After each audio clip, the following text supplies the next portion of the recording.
ஒரு மனிதன் இன்னொரு மனிதனை தள்ளி அவன் வாழ வேண்டும் என்கிற எண்ணத்துல தான் நிறைய மனுஷர்கள் இன்னைக்கு பூமியில வாழ்ந்து கொண்டிருக்கிறாங்க. இன்னைக்கு பாருங்க, பலரும் நீங்க இப்படி பார்க்கலாம். அவங்க நம்மளை தள்ளிட்டு அவங்க மேலே ஏறுறது எப்படி? நமக்கு தீமை செஞ்சு நம்மளை குழியில் அகப்படுத்திட்டு அவங்க எப்படி உயரலாம் என்று எண்ணுகிற மனிதர்கள் இன்னைக்கு ஏராளம் இருக்கிறார்கள். அப்படி உங்கள் வாழ்க்கையில் ஏதாகிலும் மனிதர்கள் நிமித்தம் நீங்கள் திடீரென்று சில குழியில் அகப்பட்டிருக்கீங்களா? கண்ணியில் அகப்பட்டிருக்கீங்களா?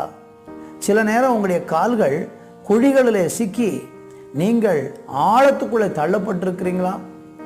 ஆனால் ஆண்டவர் சொல்கிறாரு, அப்படி மனிதர்களால் நம்ம தள்ளப்பட்டாலும் தெய்வம் நம்மளை கைதூக்கி எடுக்கிறார் என்று வேதம் சொல்லுகிறது.